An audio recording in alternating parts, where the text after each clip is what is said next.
Քաղցկեղը չի սիրում մարմնի ներսում լռություն։ Եվ հիմա ես ասելու եմ մի բան, որը շատերին սկզբում վախեցնում է, իսկ հետո խելքը գլխին է հասցնում։ Ուռուցքը գրեթե երբեք հանկարծակի չի առաջանում։ Տարիներ շարունակ օրգանիզմը ազդանշաններ է տալիս, բայց մենք կամ չենք լսում, կամ չենք ուզում լսել։ Հատկապես 50 տարեկանից հետո, երբ հայտնվում է տարօրինակ հոգնածություն, քունը դառնում է մակերեսային, քաշը համառորեն բարձրանում է, իսկ անալիզները ավելի ու ավելի հաճախ սահմանագծի վրա են։ Տասնյակ տարվա պրակտիկայի ընթացքում ես տեսել եմ նույնը կրկին ու կրկին։ Մարդիկ հավատում են, որ քաղցկեղը պատահականություն է, չի բախտվել, գենետիկա, տարիք, բայց եթե ավելի խոր նայենք, պարզ է դառնում։ Մարմնում գոյություն ունեն որոշակի կենսաբանական ռեժիմներ։ Ես դրանք անվանում եմ անջատիչներ։ Երբ դրանք սխալ դիրքում են, ներսում ստեղծվում է միջավայր, որտեղ վտանգավոր բջիջները իրենց չափազանց հարմարավետ են զգում։ Երբ այդ անջատիչները վերադառնում են ճիշտ դիրքի, պայմանները փոխվում են, եւ ուռուցքի աճը դառնում է չափազանց դժվար։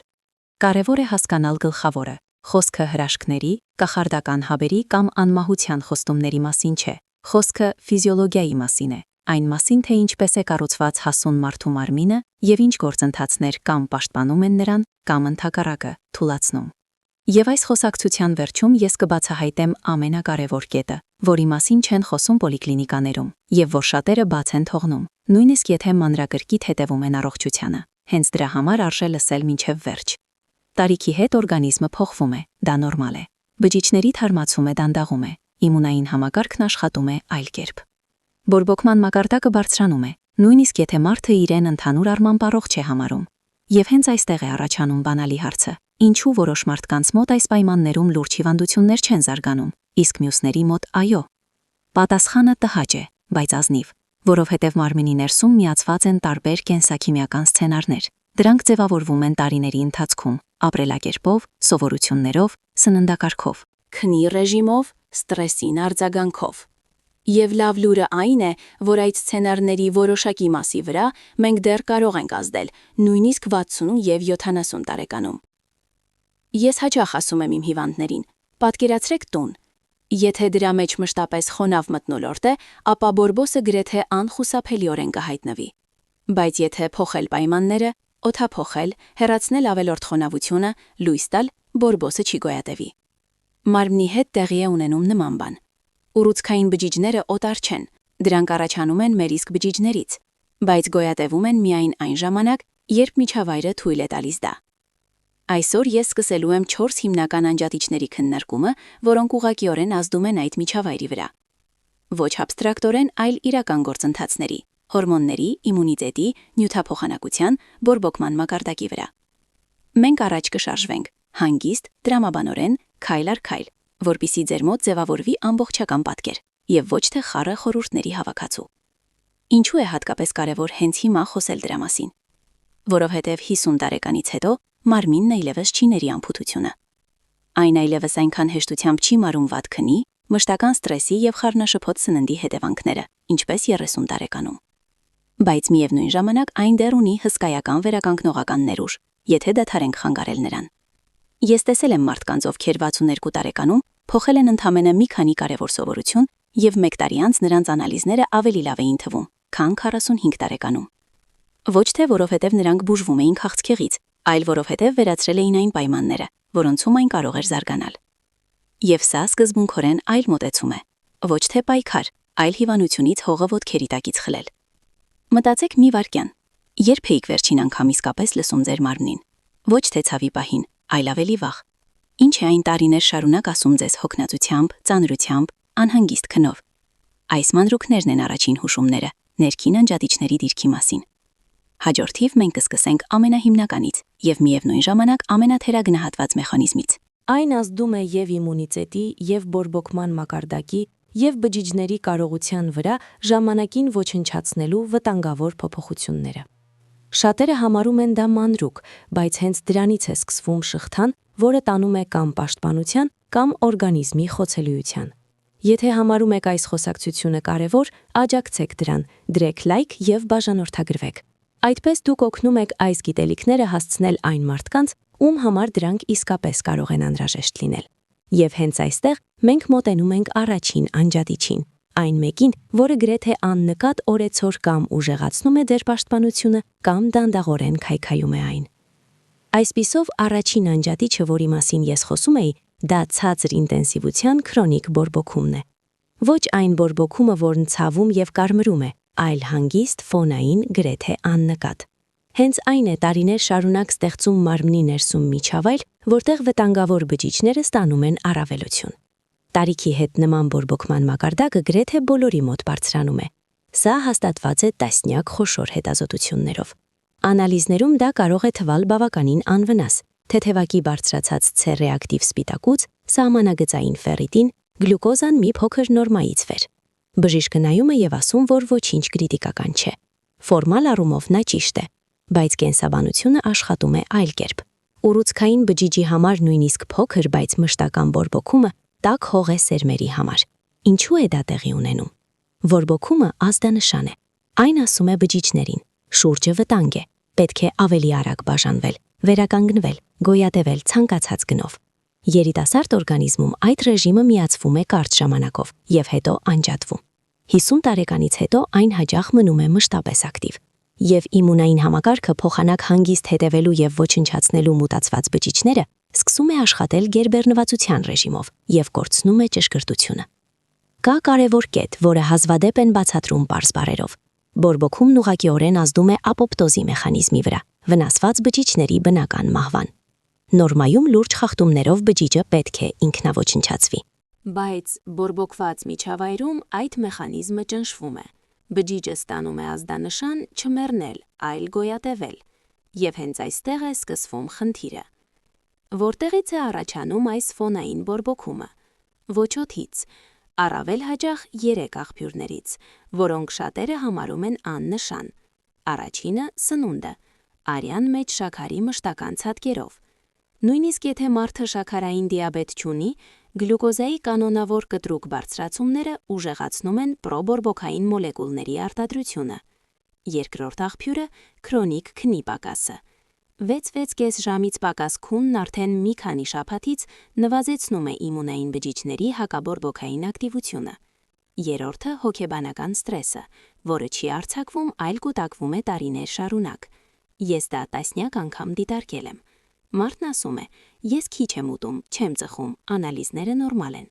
Իսկ հետո պարզվում է, որ նա կեսգիշերից հետո է պառկում, մշտական լարվածության մեջ է ապրում եւ սնվում է այնպես, որ շաքարի մակարդակը ամբողջ օրը ցատկում է։ Արդյունքում օրգանիզմը գոյություն ունի թաքնված հրդեհի ռեժիմում։ Կարևոր է հասկանալ, մենք չենք կարող ամբողջությամբ վերացնել բորբոքումը եւ չպետք է էլ, այն պետք է պաշտպանության համար, բայց մենք կարող ենք այն մշտական ռեժիմից տեղափոխել իրավիճակայինի, եւ սա սկզբունքորեն այլ տարբերություն է։ Երբ բորբոքումը նվազում է, իմունային համակարգը սկսում է ավելի հստակ տեսնել, իսկ մարմնի ներքին միջավայրը դառնում է ավելի քիչ բարենպաստ չվերահսկվող բջիջային աճի համար։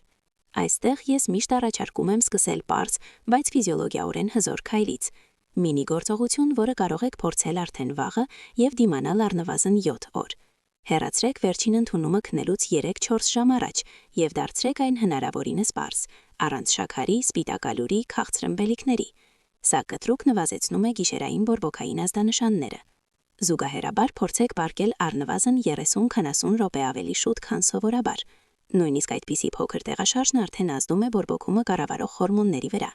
Գիտական տվյալները ցույց են տալիս, որ քնի եւ երեկոյան սննդի նորմալացումը մի քանի շաբաթվա ընթացքում 15-30%-ով նվազեցնում է արյո։ Բորբոքային մարկերների մակարդակը։ Սա տեսություն չէ, սա չափելի էֆեկտ է։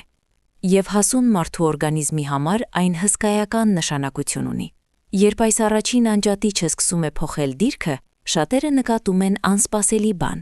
Գլուխը ավելի պարզ է դառնում, նվազում է առավոտյան կոշտությունը, քունը խորանում է։ Սրանք առաջին նշաններն են այն մասին, որ ներքին միջավայրը փոխվում է։ Բայց գործընթացը սրանով չի ավարտվում, որովհետև բորբոքումը սերտորեն կապված է հաջորդ, ել ավելի խորամանկ մեխանիզմի հետ, որի մասին հազվադեպ են լուրջ մտածում։ Հենց նա է որոշում, արդյոք պոտենցիալ վտանգավոր բջիջները ստանում են էներգիայի եւ շինանյութերի հասանելիություն, թե մնում են սովի ռացիոնի վրա։ Եվ հենց այստեղ է թաքնված ռիսկի ամենաթերագնահատված գործոններից մեկը, հատկապես 50 տարեկանից հետո։ Այն ինչի մասին հիմա ես խոսելու եմ, ուղղակիորեն բխում է բորբոքման թեմայից, որովհետև հաջորդ անջատիչն ուղղակիորեն լուծում է հարցը. արդյոք պոտենցիալ վտանգավոր բջիջներն ունենալու են վառելիքի մշտական աղբյուր։ Խոսքը ինսուլինի և ինսուլինային ռեզիստենտության մասին է։ Բառեր, որոնք շատերը լսել են, բայց հազվադեպ են լուրջ ընդունում, եթե դիաբետ չկա։ Սա հասուն տարիքի ամենավտանգավոր պատրանքներից մեկն է։ Մարդն ասում է. «Իմ շաքարը նորմայի մեջ է, դիաբետ չունեմ», և խոսակցությունն այստեղ ավարտվում է։ Բայց կենսաբանությունը հենց այս փուլում է սկսում։ Ինսուլինը պարզապես շաքարի հորմոն չէ, դա հզոր աճի հորմոն է։ Այն ասում է բջիջներին. «Բաժանվեք, ապրեք, օգտագործեք էներգիա, մի խնայեք»։ Երիտասարդ տարիքում սա աշխատում է վերականգնման համար։ 50 տարեկանից հետո հաճախ սկսում է աշխատել մեր դեմ։ Երբ ինսուլինի մակարդակը արյան մեջ հաճախ բարձրացած է, նույնիսկ առանց ակնհայտ դիաբետի, օրգանիզմն ապրում է մշտական առատության ռեժիմում։ Իսկ ուռուցքային բջիջները, ի տարբերություն առողջների, հատկապես սիրում են նման միջավայր։ Նրանց պետք է գլյուկոզա, նրանց պետք է աճի ազդանշան, և ինսուլինը տալիս է երկուսն էլ։ Գիտական փաստ, որը հազվադեպ են արտասանում հանգիստ հասկանալի ձևով։ Ուռուցքային բջիջների մեծ մասը գլյուկոզան օգտագործում է 5-10 անգամ ավելի ակտիվ, քան նորմալ բջիջները։ Սա կոչվում է Վարբուրգի էֆեկտ։ Այն հայտնի է գրեթե 100 տարի, բայց շատերը չեն ուզում անել եզրակացություններ դրանից։ Որքան կայուն և բարձր է գլյուկոզայի և ինսուլինի հասանելիությունը, այնքան ավելի հեշտ է նման բջիջներին գոյատևել և բազմանալ։ Ինսուլինային ռեզիստենտությունը զարգանում է աննկատ։ Տարիներ շարունակ մարդը կարող է նույնիսկ ավելորդ քաշ չունենալ։ Երբեմն սա նիհար մարդիկ են մեծ որովայնով, երբեմն արտաքինից նորմալ տեսք ունեցողներ։ Հիմնական նշանները ուտելուց հետո հոգնածություն, քաղցրի հանդեպ ցանկություն, ցերեկային քնկոտություն, բարձրացած ճնշում, գիշերային արթնացումներ։ Ամեն ինչ հաճախ գրում են տարիքի վրա, բայց իրականում սրանք ազդանշաններ են, որ երկրորդ անջատիչը տեղաշարժվել է վտանգավոր կողմ։ Կա ևս մեկ կարևոր կետ։ Ինսուլինը ուժեղացնում է բորբոքումը, իսկ բորբոքումը իր հերթին ուժեղացնում է ինսուլինային ռեզիստենտությունը, ստացվում է փակ շրջան։ Հենց դրա համար ես միշտ ասում եմ, անհնար է նվազեցնել ուռուցքային ռիսկը առանց նյութափոխանակության հարցին անդրադառնալու։ Սա դիետաներ չէ, սա հիմք է։ Հիմա պրակտիկայից կարևոր դիտարկում։ Երբ մարդիկ 50 տարեկանից հետո սկսում են կայունացնել ինսուլինի մակարդակը, փոփոխությունները տեղի են ունենում ոչ միայն անալիզներում, բարելավում է հիշողությունը, նվազում է անհանգստությունը, անհետանում է ներքին լարվածության մշտական զգացումը, որովհետև ուղեղն էլ է տառապում գլյուկոզայի ցատկերից։ Ինչն է իսկապես աշխատում։ Ոչ ծայրահեղ միջոցներ և ոչ էլ սովի պահեր, այլ բջիջների զգայունության վերականգնում ինսուլինի նկատմամբ։ Ամենապարզ և ֆիզիոլոգիական ճանապարհը մշտական փոքր սնունդների վերացումը։ Օրգանիզմին պետք են դադարներ։ Երբ մարդը ուտում է ամեն 2-3 ժամը մեկ, ինսուլինը գրեթե չի իջնում, իսկ դա նշանակում է, որ աճի ռեժիմը մշտապես միացված է։ Մինի գործողություն, որն ես առաջարկում եմ փորձել առնվազն 7 օր։ Թողեք օրական 3 ընդունում առանց խորտիկների, դրանց միջև միայն ջուր, առանց շաքարի թեյ։ Առավոտյան ընդունումը դարձրեք սպիտակուց ճարպային, առանց քաղցրի։ Սա նվազեցնում է առավոտյան ինսուլինային պիկը և ստեղծում է ավելի կայուն ֆոն ամբողջ օրվա համար։ Արդեն մեկ շաբաթից շատերը նկատում են, որ քաղցրի հանդեպ ցանկությունը թուլանում է ինքն իրեն, առանց կամքի ջանքերի։ Եվս մեկ գիտականորեն հաստատված փաստ։ Նույնիսկ ինսուլինի մակարդակի չափավոր նվազումը բարելավում է իմունային բջիջների կարողությունը ճանաչելու ատիպիկ բջիջները։ Այսինքն խոսքը ոչ միայն շաքարի մասին է, այլ իմունային հսկողության որակի մասին։ Օրգանիզմը սկսում է ավելի լավ տեսնել, բայց այստեղ կա նրբություն։ Կարելի է իջեցնել ինսուլինը, բայց մյուս անջատիչը թողնել վտանգավոր դիրքում, և այդ դեպքում էֆեկտը կլինի ոչ ամբողջական, որովհետև նույնիսկ լավ նյութափոխանակության դեպքում մարմինը կարող է մնալ խոցելի, եթե խախտված է պաշտպանության հաջորդ խոր մակարդակը։ Հենց դրան ենք մենք հիմա մոտենում։ Սա մեխանիզմ է, որը ուղղակիորեն կապված է նրա հետ, թե որքանով է օրգանիզմը կարողանում գտնել և ոչնչացնել մեկ առ մեկ վտանգավոր բջիջները, նախքան դրանք խնդիր դառնալը։ Դրա մասին հազվադեպ են խոսում մանրամասն, որովհետև այն չի տեղավորվում արագ խորհուրդների ձևաչափի մեջ, բայց առանց դրա ամբողջ պաշտպանական համակարգը մնում է ոչ ամբողջական։ Եթե այս խոսակցությունն իսկապես օգտակար է ձեզ համար եւ ցանկանում եք, որ նման նյութեր ավելի հաճախ հայտնվեն, աջակցեք դրան, բաժանորդագրվեք եւ դրեք լայք։ Սա օգնում է նման թեմաներին չկորչել աղմուկի եւ դատարկ խոստումների մեջ։ Եվ ահա հիմա մենք մոտենում ենք երրորդ անջատիչին, ամենաթերագնահատվածին եւ միևնույն ժամանակ ամենաորոշիչներից մեկին։ Եթե բորբոքումը ստեղծում է միջավայր, ինսուլինը տալիս է վարելիք, ապա այս մեխանիզմը պատասխանատու է վերահսկողության համար, որ օրգանիզմն ժամանակին նկատում է վտանգը եւ կարողանում է վերացնել այն, առանց ամբողջ տունը ահազանգի ենթարկելու։ Խոսքը իմունային հսկողության մասին է։ Հաճախ իմունիտետը ներկայացնում են պարզեցված, կամ ուժեղ է, կամ թույլ, բայց իրականում ամեն ինչ շատ ավելի նուրբ է։ Իմունային համակարգը բանակ չէ, դա անվտանգության ծառայություն է։ Նրա խնդիրը ոչ միայն հարձակվելն է, այլև ճանաչելը։ Հենց ատիպիկ բջիջների ճանաչելու կարողությունն է խաղում բանալի դեր ուռուցքային գործընթացների կանխարգելման մեջ։ Ամեն օր ցանկացած մարդու օրգանիզմում հայտնվում են հազարավոր ԴՆԹ-ի վնասված բջիջներ։ Սա նորմալ է։ Երիտասարդության ժամանակ իմունային համակարգը արագ գտնում եւ ոչնչացնում է դրանք։ 50 տարեկանից հետո այս գործընթացը դանդաղում է։ Ոչ թե որովհետև իմունիտետը վատ է, այլ որովհետև այն կերբեռնված է, ապա կողմնորոշված եւ հաճախ աշխատում է քրոնիկ գրգռման ռեժիմում, այլ ոչ թե կետային ճշգրտությամբ։ Այստեղ կարևոր է հասկանալ մեկ սկզբունքային կետ։ Քրոնիկ բորբոքումը եւ մշտական բարձր ինսուլինը, որոնց մասին արդեն խոսեցինք, բառացիորեն կուրացնում են իմունիտետը։ Նա զբաղված է ֆոնային առաջադրանքներով եւ կորցնում է մեկ առ մեկ, բայց իսկապես վտանգավոր բջիջները նկատելու կարողությունը։ Սա նման է պահակի, ով անընդհատ վազում է կեղծ ահազանգի վրա եւ ի վերջո բաց է թողնում իրական սպառնալիքը։ Կա եւս մեկ գործոն, որի մասին գրեթե չեն խոսում պարզ բառերով։ Տարիքի հետ նվազում է այսպես կոչված NK բջիջների, բնական կիլերների ակտիվությունը։ Սրանք բջիջներ են, որոնք մասնագիտացված են հենց ուռուցքով փոխված բջիջների ոչնչացման համար։ Հետազոտությունները ցույց են տալիս, 55-60 տարեկանից հետո նրանց ակտիվությունը կարող է նվազել 30-50%-ով։ Եվ սա ոչ թե դատապարտում է, այլ ֆիզիոլոգիական փաստ։ Հարցը միայն այն է, արդյոք մենք ուժեղացնում ենք այս նվազումը մեր ապրելակերպով, թե ընդհակառակը փորձում ենք փոխհատուցել այն։ Հատկապես կարևոր է, որ իմունիտետը շատ զգայուն է ոչ միայն քնի, այլև շարժման ռիթմերի նկատմամբ։ Քիչ շարժվելը իմունային հսկողության ճնշման ամենահզոր գործոններից մեկն է։ Երբ մարդը քիչ է շարժվում, լիմֆան լճանում է, իսկ հենց լիմֆատիկ համակարգով են իմունային բջիջները տեղաշարժվում եւ բարեկություն անում հյուսվածքներում։ Արդյունքում վերահսկողության գոտիները դառնում են կույր։ Ես դա շատ անգամ եմ տեսել։ Նույն տարիքի երկու մարդ, նման անալիզներով։ Մեկը ամեն օր քայլում է, թեկուզ դանդաղ, բայց կանոնավոր։ Մյուսը օրվա մեծ մասը նստած է։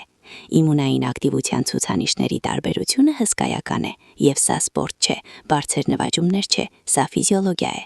Կա եւս մեկ նրբություն՝ իմունիտետը չափազանց զգայուն է մենակության եւ ճնշված հույզերի նկատմամբ։ Սա փիլիսոփայություն չէ, սա նեյրոիմունոլոգիա է։ Քրոնիկ մեկուսացման զգացումը բարձրացնում է կորտիզոլի մակարդակը, իսկ կորտիզոլը ուղղակիորեն ճնշում է NK բջիջների ակտիվությունը։ Հետևաբար մարդկանց մոտ, ովքեր ապրում են մշտական էմոցիոնալ լարվածության եւ մենակության մեջ, իմունային հսկողությունը տարապում է ավելի ուժեղ, քան նրանց մոտ, ովքեր զգում են կապ եւ աջակցություն։ Մինի գործողություններ, որոնք ես համարում եմ պարտադիր մինիմում հասուն տարիքի մարդկանց համար։ Ամենօրյա շարժում առնվազն 30-40 րոպե։ Պարտադիր չէ արագ, բայց այնպես, որ շնչառությունը մի փոքր խորանա, իսկ մարմինը տաքանա։ Սա գործարկում է լիմֆահոսքը եւ բառացիորեն շարժում է իմունային բջիջները։ Երկրորդը՝ կանոնավոր քունը նույն ժամին։ Իմունիտետն աշխատում է ժամացույցով։ Խախտված ռիթմերը խախտված վերահսկողություն են։ Գիտական տվյալները հաստատում են, քնի նորմալացումը եւ կանոնավոր չափավոր շարժումը միջինը 20-40%-ով ավելացնում են NK բջիջների ակտիվությունը, արդեն 4-6 շաբաթվա ընթացքում։ Սա լուրջ թիվ է, սա կոսմետիկ էֆեկտ չէ, այլ պաշտպանության իրական ուժեղացում։ Երբ այս երրորդ անջատիչը սկսում է վերադառնալ ճիշտ դիրքի, մարդիկ հաճախ նկատում են անսպասելի փոփոխություններ։ Ավելի հազվադեպ են առաջանում մրսածություններ, ավելի արագ են ապաքինվում մանր վնասվածքները, նվազում է մշտական կոտարվածության զգացումը։ Սրանք նշաններ են, որ ներքին անվտանգության ծառայությունը կրկին սկսում է աշխատել ավելի ճշգրիտ։ Բայց նույնիսկ լավ իմունային հսկողության դեպքում մնում է ևս մեկ մակարդակ՝ ամենախորն ու ամենախորքայինը։ Այն որոշում է, թե որքանով են բջիջները դիմացկուն վնասվածքների նկատմամբ եւ որքանով են արդյունավետ վերականգնվում։ Հենց այստեղ է թաքնված այն գործոնը, որը շատերը տարիներ շարունակ անտեսում են, համարելով այն երկրորդական։ Մենք մոտեցել ենք 4-րդ անջատիչին։ Նա ավելի լուռ է, քան մյուսները, ավելի խորն է եւ հենց դրա համար էլ ավելի խորամանկ։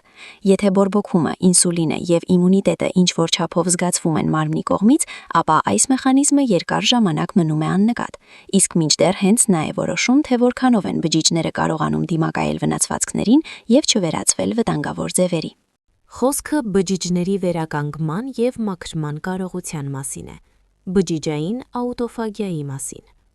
Օրգանիզմում մշտապես կուտակվում են վնասված սպիտակուցներ, դեֆեկտային միտոխոնդրիաներ, հոգնած կառուցվածքներ։ Երիտասարդության ժամանակ մաքրման համակարգը աշխատում է ակտիվորեն։ Տարիքի հետ այն դանդաղում է։ Այս գործընթացը կոչվում է աուտոֆագիա։ Անունը բարդ է, բայց էությունը պարզ է։ Բջիջը կարողանում է իր ներսում մաքրել աղբը եւ վերամշակել այն։ Երբ այս գործընթացը լավ է ընթանում, բջիջը երկար եւ կայուն է ապրում։ Երբ այն խախտվում է, ներսում կուտակվում է քաոս։ Ինչու է սա կարևոր ուռուցքաբանության համատեքստում։ Որովհետև ներքին խախտումներով ծանրաբեռնված բջիջը ավելի հաճախ է սխալներ թույլ տալիս ԴՆԹ-ում։ Իսկ եթե միաժամանակ վատ է աշխատում իմունային հսկողությունը եւ կա վառելիքի ավելցուկ, նման բջիջները ստանում են գոյատևելու հնարավորություն։ Հենց այս համադրությունն է վտանգավոր հողը։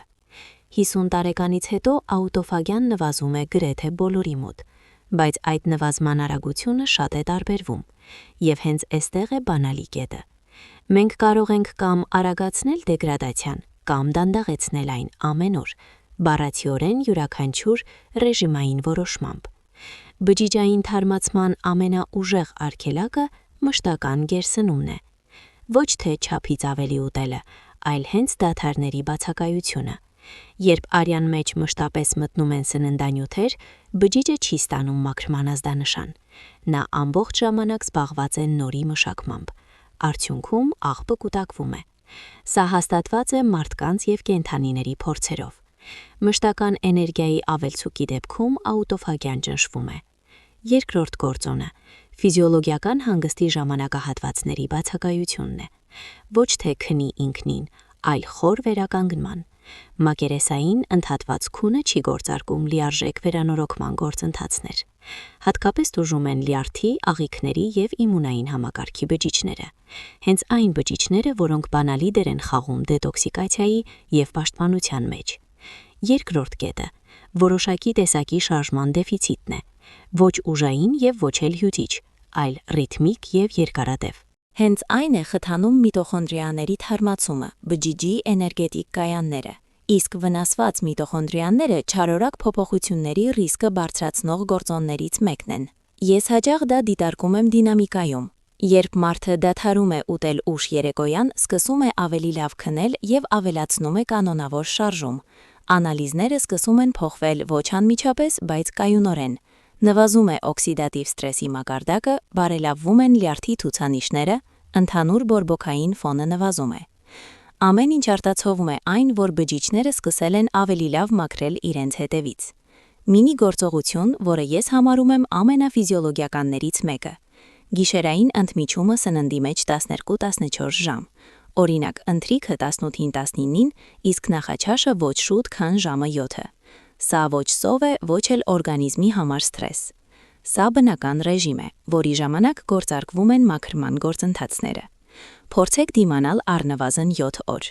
Շատերը պատասխանում են, որ առավոտյան վիճակը դառնում է ավելի թեթև, անհետանում է ծանրությունը, հայտնվում է ավելի հավասարակշռված էներգիա։ Եվս մեկ կարևոր փաստ. չափավոր կալորիական դեֆիցիտը առանց ֆանատիզմի նվազեցնում է ուռուցքային բջիջների աճի հետ կապված սիգնալային ուղիների ակտիվությունը։ Սա ցույց է տրված խոշոր էպիդեմիոլոգիական հետազոտություններում։ Խոսքը դիետաների մասին չէ, այլ մշտական ավելցուքի դադարեցման մասին։ Երբ այս 4-րդ անջատիչը սկսում է վերադառնալ ճիշտ դիրքի, մարմինը կարծես թե երիտասարդանում է ներսից։ Ոչ արտաքինից, այլ ֆունկցիոնալ առումով։ Բջիջները դառնում են ավելի դիմացկուն։ Հենց այս պահին շատերը զգում են, որ օրգանիզմը կրկին սկսում է աշխատել որպես համակարգ եւ ոչ որպես առանձին խնդիրների հավաքածու։ Բայց այստեղ կարևոր է չխաբվել բարելավման զգացումով, որովհետև կա եւս մեկ մակարդակ, որի մասին հազվադեպ են խոսում ուղղակիորեն։ Այն ոչ կենսաքիմիական է, ոչ իմունային, բայց ուղղակիորեն ազդում է բոլոր նախորդ անջատիչների վրա, եւ առանց դրա նույնիսկ ամենաճիշտ ֆիզիոլոգիական միջոցները աշխատում են կիսովչափ։ Այն, ինչի մասին հիմա խոսելու ենք, շատերը փորձում են շրջանցել, որովհետև սա ոչ արյան անալիզ է, ոչ հապ։ Բայց ազդեցության ուժով օրգանիզմի վրա այս գործոնը հաճախ գերազանցում է այն ամենը, ինչի մասին ավելի վաղ խոսեցինք։ Խոսքը քրոնիկ հոգեհուզական լարվածության եւ նյարդային համակարգի ապրած ռեժիմի մասին է։ Ես դիտավորյալ չեմ օգտագործում ստրես բառը առօրյա իմաստով։ Խոսքը ոչ միանգամյա փորձառությունների, այլ երկարատև, տարիներ շարունակ քաշվող ներքին լարվածության մասին է, երբ մարդը սովորում է ապրել զգոնության ռեժիմում, երբ մարմինը գրեթե չի դուրս գալիս սպահնալիքի պատրաստության վիճակից, նույնիսկ եթե արտաքինից ամեն ինչ հանգիստ է։ Ֆիզիոլոգիայի տեսանկյունից այս վիճակը նշանակում է մեկ բան՝ կորտիզոլի եւ ադրենալինի բարձրացած մակարդակ։ Այս հորմոնները անփոխարինելի են սուր իրավիճակներում, բայց երբ դառնում են ֆոն, սկսվում են համակարգային խախտումներ։ Կորտիզոլը ճնշում է իմունային հսկողությունը, նվազեցնում է NK բջիջների ակտիվությունը, ուժեղացնում է ինսուլինային ռեզիստենտությունը եւ պահպանում է բորբոքումը, այսինքն ուղղակիորեն միջամտում է բոլոր անջատիչներին, որոնց մասին արդեն խոսեցինք։ Կան տվյալներ, որոնք հազվադեպ են քննարկվում գիտական միջավայրից դուրս։ Քրոնիկորեն բարձր կորտիզոլը փոխում է DNT-ի վերականգնման հետ կապված գեների էքսպրեսիան։ Պարզ ասած, բջիջները սկսում են ավելի վատ վերանորոգել իրենց վնասվածքները, եւ հենց այս պահին է չարորակ փոփոխությունների ռիսկը առանձնապես նկատելիորեն աճում։ 50 տարեկանից հետո նյարդային համակարգը դառնում է ավելի զգայուն։ Էմոցիոնալ բեռնվածությունից հետո վերականգնումը ընթանում է ավելի դանդաղ։ Այն, ինչը 35-ում անցնում էր կողքով, 60-ում կարող է թողնել խոր ֆիզիոլոգիական հետք։ Եվ եթե մարդը տարիներ շարունակ ապրում է ներքին ճնշման ռեժիմում, օրգանիզմը դա հիշում է։ Ես հաճախ տեսնում եմ նույն պատկերը։ Մարդը կարգապահ է, հետևում է սննդակարգին, անալիզներին, գնում է բժիշկների մոտ, բայց ներսում մշտական լարվածություն, զգացում, որ պետք է պահպանվել, չթուլանալ, ամեն ինչ վերահսկել։ Եվ հենց նման դեպքերում բարելավումները գնում են դանդաղ կամ անկայուն, չնայած արտաքին ճիշտ գործողություններին։ Կարևոր է հասկանալ, նյարդային համակարգը դիրիժոր է, այն տալիս է ռիթմ բոլոր մյուս համակարգերին։ Եթե դիրիժորը աշխատում է տագնապի ռեժիմում, նվագախումբը երբեք չի հնչի համահունչ։ Գիտական հետազոտությունները ցույց են տալիս պարասիմպաթիկ նյարդային համակարգի ակտիվացումը, վերականգնման եւ հանգստի համար պատասխանատու համակարգը, բարելավում է իմունային ցուցանիշները, նվազեցնում է բորբոքային մարկերները եւ նորմալացնում հորմոնալ ֆոնը։ Սա աբստրակցիա չէ, սա արյան մեջ չափելի փոփոխություններ են։ Ինչն է իսկապես աշխատում։ Ոչ կյանքից հեռանալը եւ ոչ էլ դրական մտածելու փորձը, այլ մարմնին կանոնավոր ազդանշաններ, որ վտանգն ավարտվել է։ Ամենապարզ եւ ֆիզիոլոգիական գործիքը շնչառությունն է, դանդաղ, խոր, երկարացված արտաշնչմամբ։ Արդեն 5-7 րոպե այդպիսի շնչառությունից ակտիվանում է թափառող նյարդը։ Նվազում է կորտիզոլի մակարդակը, բարելավվում է ներքին օրգանների արյան մատակարարումը։ Մինի գործողություն, որը ես խորհուրդ եմ տալիս փորձել առնվազն 7 օր։ Օրական 2 անգամ, առավոտ եւ երեկո, 5 րոպե դանդաղ շնչել, արտաշնչումը ավելի երկար հաշվելով, քան ներշնչումը։ Օրինակ ներշնչումը 4 հաշվով, արտաշնչումը 6-7-ով։ Սա չափազանց պարզ է թվում, որպեսզի լուրջ լինի, բայց հենց նման պարզ ազդանշաններն են նյարդային համակարգը լավագույնս հասկանում։ Եվս մեկ կարևոր կետ՝ տեղեկատվության ակբեռնվածությունը։ Մշտական անհանգիստ նորությունների հոսքը, կոնֆլիկտները, վեճերը պահում են ուղեղը սպառնալիքի ռեժիմում։ Հասուն օրգանիզմի համար սա անվնաս չէ։ Նման ֆոնի սահմանափակումը թուլություն չէ, այլ նյարդային համակարգի հիգիենա է։ Երբ այս մակարդակը սկսում է հարթվել, մարդիկ հաճախ նշում են անսպասելին։ Բարելավվում է մարսողությունը, նվազում է ճնշումը, նորմալանում է քունը։ Սրանք նշաններ են, որ մարմինը դադարում է ապրել գոյատևման ռեժիմում եւ սկսում է վերադառնալ վերականգնման ռեժիմի։ Եվ ահա հիմա, երբ մենք անցել ենք բոլոր մակարդակները, նյութափոխանակությունից մինչև նյարդային կարգավորում, կարելի է ամեն ինչ հավաքել մեկ ամբողջական պատկերի մեջ, որովհետև կա մեկ միավորող սկզբունք, որի մասին գրեթե ուղղակիորեն չեն խոսում։ Հենց նրան եմ խոստացել բացահայտել ամենավերջում։ Այն կապում է բոլոր անջատիչները մեկ համակարգի մեջ եւ տալիս է գլխավոր հասկացողությունը, ինչու են որոշ փոփոխություններ աշխատում։ Իսկ մյուսները ոչ։ Հիմա կարելի է հանգիստ կապել ամեն ինչ, ինչի մասին խոսվել է մեկ գծի մեջ, որովհետև գոյություն ունի սկզբունք, որը միավորում է բոլոր այս անջատիչները եւ դարձնում դրանք ոչ թե առանձին խորհուրդներ, այլ մեկ միասնական պաշտպանական համակարգ։ Այս սկզբունքը հնչում է պարզ, բայց հենց նրան են ամենից հաճախ չհասկանում։ Օրգանիզմը միշտ ընտրում է գոյատևման ռեժիմի եւ վերականգնման ռեժիմի միջև, միաժամանակ այս երկու վիճակները գոյակցել չեն կարող։ Երբ մարմինը ապրում է գոյատևման ռեժիմում, այն խնայում է ռեսուրսները երկարաժամկետ պաշտպանության համար։ Նրան ոչ նուրբ իմունային աշխատանք է պետք, ոչ ԴՆԹ-ի որակյալ վերանորոգում, ոչ էլ զգույշ բջջային թարմացում։ Այս ռեժիմում թույլատրելի են բորբոքումը, բարձր ինսուլինը, ճնշված իմունային հսկողությունը, նվազած աուտոֆագիան, որովհետև գլխավոր խնդիրը գոյատևել այստեղ եւ հիմա է։ Հենց նման ռեժիմում է, որ մարդկանց մեծ մասը տարիներ շարունակ աննկատորեն ապրում է իրենց համար։ Եվ ահա ամենակարևոր կետը, որ շատերը չգիտեն եւ որը հազվադեպ է ուղղակիորեն ասվում։ Ոչ մի անջատիչ չի աշխատում մեկուսացված։ Անհնար է կարգի բերել սննդակարգը, եթե նյարդային համակարգը մշտապես տագնապի մեջ է։ Անհնար է ակտիվացնել իմունիտետը, եթե օրգանիզմը չի ստանում հանգստի ազդանշաններ։ Անհնար է հույս դնել բջջային թարմացման վրա, եթե մարմինը չունի կանոնավոր վերականգնման ժամանակահատվածներ։ Ամեն ինչ կամ միասին է միանում, կամ մնում է կիսաքնած վիճակում։ Քաղցկեղը, եթե ազնվորեն եւ առանց վախեցնելու խոսենք, գրեթե միշտ զարգանում է այնտեղ, որտեղ օրգանիզմը չափազանց երկար է մնացել գոյատևման ռեժիմում։ Ոչ մեկ գործանից, ոչ մեկ սխալից, այլ երկարատև համադրությունից։ Բորբոքում, վառելիքի ավելցուկ, խախտված ռիթմեր, թուլացած վերահսկողություն, հյուծված նյարդային համակարգ։ Սա դատապարտում չէ, սա կենսաբանության տրամաբանություն է։ Լավ լուրը այն է, որ հասուն օրգանիզմը դեռ ունակ է անցում կատարել, ոչ անմիջապես, ոչ մեկ շաբաթում, բայց ունակ է, եւ յուրաքանչյուր քայլ, որի մասին խոսեցինք, ոչ թե քաղցկեղի բուժում է, այլ մարմին վերադարձնել է այն բնական պայմաններին, որոնցում վտանգավոր գործընթացները պարզապես չեն ստանում աջակցություն։ Երբ մարդը սկսում է ավելի լավ քնել, նվազեցնում է երեկոյան բեռը նյութափոխանակության վրա, կայունացնում է ինսուլինը, կանոնավոր շարժվում, նվազեցնում է ներքին լարվածության մակարդակը, օրգանիզմը ստանում է հստակ ազդանշան, սպառնալիք չկա, կարելի է վերականգնվել։